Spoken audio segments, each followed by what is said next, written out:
뉴욕과 이제 베를린이 약간 좀 흡사하게 그 어두운 이미지를 이제 그 좀 밝은 이미지로 바꿔놓은 이제 케이스라면, 뭐 포르투는 뭐 그러한 꼬리표는 아닙니다. 그 포르투는 이제 좀 약간 이제 산업 구조나 낙후된 뭐 이러한 부분들이 일부 있었고, 그리고 그 이제 도시 자체가 갖는 역사성이나 이런 것들을 잘 연결을 해서 또 지금 현재도 많은 그 내부 사람뿐만이 아니라 외국 관광객들한테도 호평을 받는 이제 도시 브랜드인데, 그 케이스도 한번 말씀해 주시죠.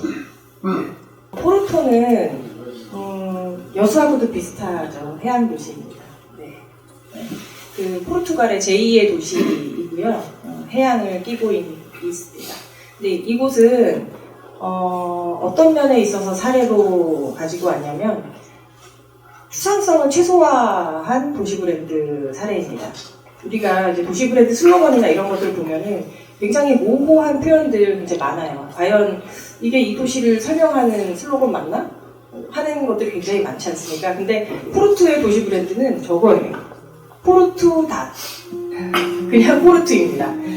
저작자의 의도도 마찬가지예요. 포르투는 다양한 문화, 역사, 자원을 가지고 있는데 이걸 다른 단어로 표현할 수 없다. 포르투는 그냥 포르투다. 그래서 포르투 닷이라고 이름을 지었습니다. 그리고 대신 슬로건을 만들기보다는 포르투에 있는 70가지가 넘는 문화, 역사, 여러 가지 자연 경관 이런 것들을 아이콘으로 만들었어요.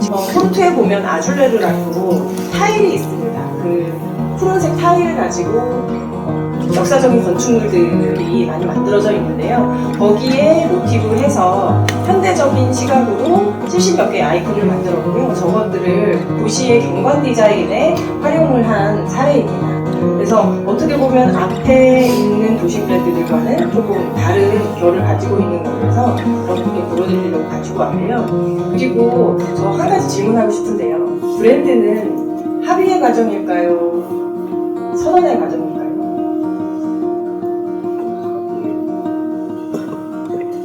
되게 애매하죠. 아마 뭐 부산도 그렇고 서울도 그렇고 작년에 이제 새로운 도시 브랜드들을 만들었잖아요. 그래서 SNS 상에 투표하는 것들이 굉장히 많이 올라오는 걸 아마 보셨을 거예요. 약간 우리나라의 특징인 것도 같습니다. 슬로건 두세 개 이제 만든 다음에 투표해주세요. 네. 그리고 디자인도 막 4-5개 하고 투표해주세요. 그래서 몇 월 며칠부터 며칠까지 했는데 뭐가 결정이 되면 이거는 국민이, 시민이 선택했기 때문에 우리가 선포합니다. 이렇게 얘기를 하지 않습니까? 사실 포르투는 그렇게 하진 않았어요. 시장님하고 다이렉트로 해서 만들어서 선언하신 거예요. 어떻게 보면 도시 브랜드는 굉장히 전문적인 과정입니다.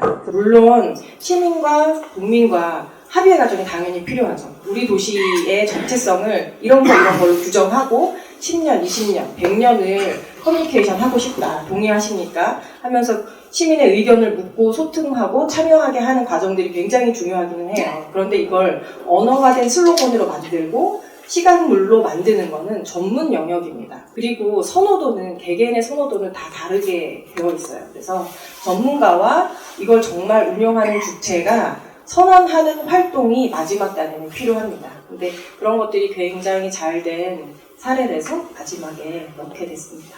지금 세 개 살펴본 게 I love 뉴욕, I love NY, 그리고 이제 뭐 B 베를린, 그리고 포르투 닷. 이거 볼 때 저는 문득 든 생각이 이제 나이키 선전문구가 Just Do It이잖아요.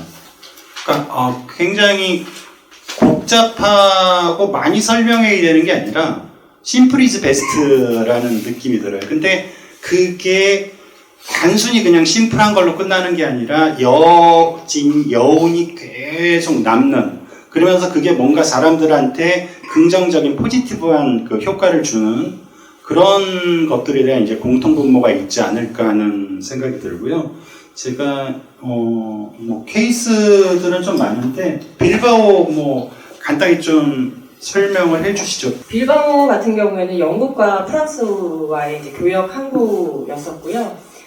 그런데 이제 옆에 유명하신 분들이 빌바오를 어떻게 느꼈는지 이야기한 걸 보면 투사보다 황소를 사랑하고 부유하지만 무덥고 추한 광산 도시다라고 헤밍웨이가 정오의 죽음이라는 책에서 이렇게 빌바오를 묘사를 했습니다. 그리고 이제 방산업이라든지 이런 항구로서의 역할보다는 다른 역할들이 필요했어요. 아까 처음에 말씀드린 것처럼 산업 구조가 계속 재편하고 있기 때문에 도시들은 새로운 먹거리, 시민들과 함께 어떤 지속 가능한 경제 생태계들을 만들어내야 되는데 빌바오도 그런 입장이었어요. 그래서 필립 코트러한테 얘기를 했습니다.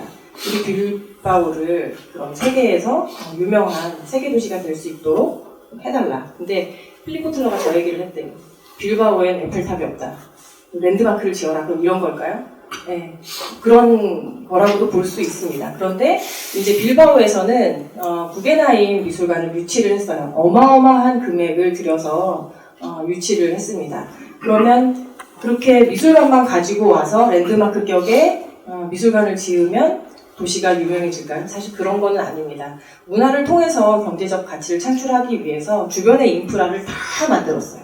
네. 덩그러니 미술관 하나만 있는 것이 아니라 그래서 그런 어떤 다양한 산업 요소의 연결을 통해서 빌바오를 살기 좋은 도시 또 관광 명소 이렇게 만들었습니다. 그래서 요즘 이제 사람들에게는 구겐하임 효과, 빌바오 효과라는 말이 또 생기기도 했습니다. 그 반전을 준 케이스는 뭐 또 다른 케이스도 있는데요.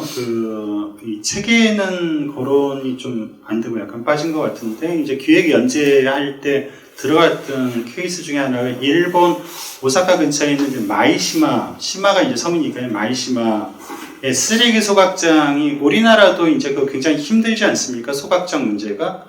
이걸 어떻게 해결을 해야 되나 이렇게 고민을 한 끝에 쓰레기 소각장의 친환경적인 이제 그 소각 이거는 기본이고 거기에 이제 그 건물을 예술 건물식으로 굉장히 좀 다채롭고 그러니까 이제 환경에도 문제가 없고 그 오염 문제를 해결했고 건물들을 굉장히 좀 그 예술적으로 지어서 관광 명소 쪽에 포인트를 두고 해서 그게 이제 테크노포트 오사카에서 인공섬 3개를 만들고 거기 이제 소각시설들을 친환경으로 하고 건물들을 새롭게 해서 이제 그 예술적인 그 감각들을 불어넣어서 그게 몇 년 후에는 어떻게 바뀌었냐면 그 친환경 교육장으로 연간 초등학생이 3,000명 정도 방문해서 환경 교육을 받는 장소이자 연간 16,000명의 관광객들이 오는데 이 가운데 30%가 외국인이라는 거예요.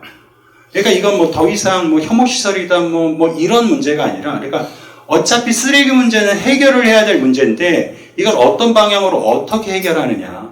그 뭐 약간 이 리브랜딩과 간접적으로 맞닿을 수 있는 케이스 중에 하나가 요코하마가 이제 항구 도시인데 거기는 이제 쓰레기 소각을 해서 오염물질이 없는 최고 작은 단위로 압축해서 만들던 해서 요코하마 앞에 있는 개척해야 될 바다에 그 쓰레기를 쌓아둬요. 그러니까 오염물질이 제로인 상태에서. 그래서 그게 수십 년 동안 누적이 되면 자연스럽게 간척 사업이 되는 거예요. 그래서 일거양득의 효과를 내는 것들도 있어요. 아니 이제 또 바다랑 그 맞닿아 있기 때문에 가능한 문제죠. 땅에서 땅을 뭐 파쇄하는 거는 해결이 안 되는데 그렇게 이제 반전되는 케이스 그리고 굉장히 실용적으로 와닿는 케이스들도 있습니다. 그래서 도시 브랜딩이나 그 리브랜딩의 범주가 굉장히 넓은데 그런 쪽에서의 영역들도 고민을 해볼 수 있다라는 걸 말씀을 드리고요.